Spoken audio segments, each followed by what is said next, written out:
Europe 1, Destination Vacances. Destination Vacances avec Vanessa Za et Marion Sauveur. Vanessa, ce matin, on s'envole pour les eaux translucides de l'île Minorque. Allez, on est dans le bain là. Bah oui, parce que ce sont des eaux qui abritent une réserve sous-marine exceptionnelle. C'est la plus grande de Méditerranée, 500 000 hectares. L'île était déjà classée par l'UNESCO réserve mondiale de la biosphère depuis 1993.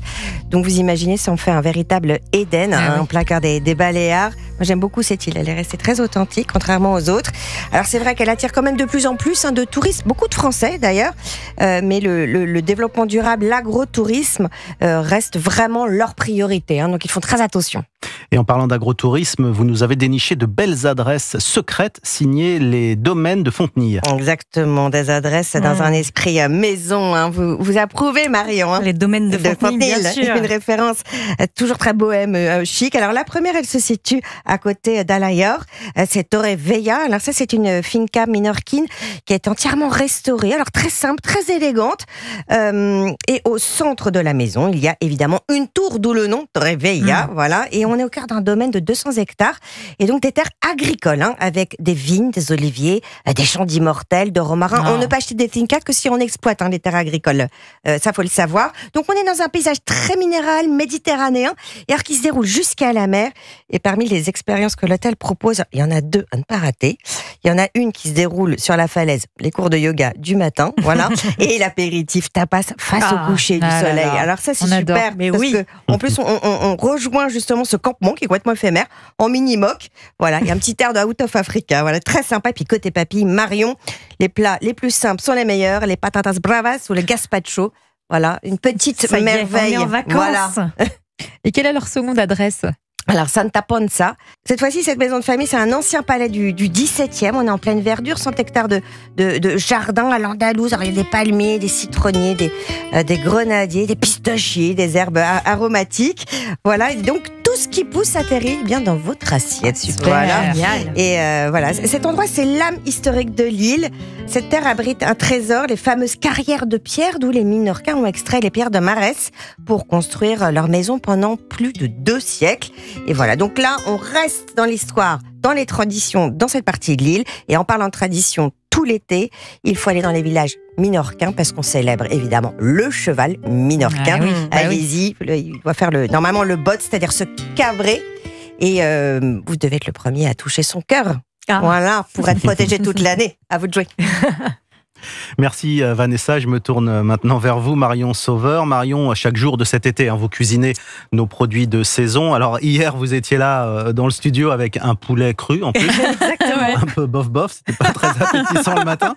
Mais aujourd'hui, vous êtes venu avec un fromage qui se trouve ici même sur la table et qui est délicieux. Je l'ai déjà goûté en fait. Pas n'importe quel fromage, le fromage emblématique du sud-ouest, lait de brebis, l'osso irati. C'est une tome à pâte pressée cuite qui est réalisée uniquement pendant 8 mois par an, car les brebis produisent uniquement du lait quotidiennement de décembre à août. Et selon vous, quelle est la particularité de ce fromage, justement ? C'est qu'il est excellent. Voilà. Pas que. Il est fabriqué au Pays Basque et dans le Béarn, et ce sont 2 fromages totalement différents. Au Pays Basque, il est affiné dans des caves sèches, tandis que dans les caves béarnaises, elles sont humides.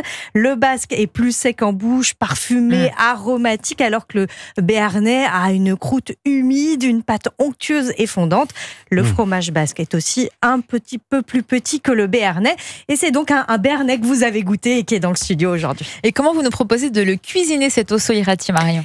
Dans un tian, donc version basque. Le tian, c'est un plat provençal à la base de légumes cuisinés. On va commencer par couper les légumes en rondelles de même épaisseur.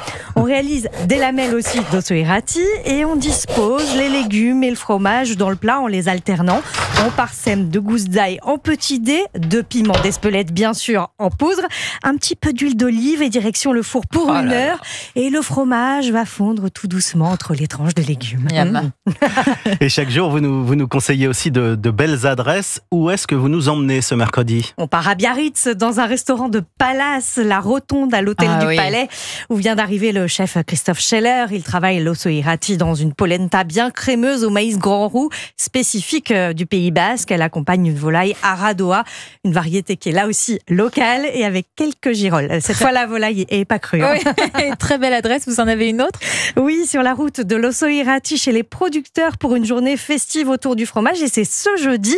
Vous pourrez visiter des fermes comme celle de l'Adjeria à Saint-Martin d'Arbérou. Vous balader sur le parcours des brebis sur les hauteurs du village de Bunus à la ferme Aosteria, ou encore participer à une journée type en estive et fabriquer le fromage. Ça, c'est à la ferme Recébir à Issor. Super. Merci beaucoup Marion. Je peux vous dire que tout le monde attend devant la porte du studio et a envie de goûter ce délicieux fromage. On retrouve vos recettes et toutes vos adresses sur europe1.fr. Et puis merci à Vanessa Zah. Vos adresses sont aussi disponibles sur le site d'Europe 1 et votre nouveau podcast Europe 1 Voyage sur toutes les plateformes. À demain.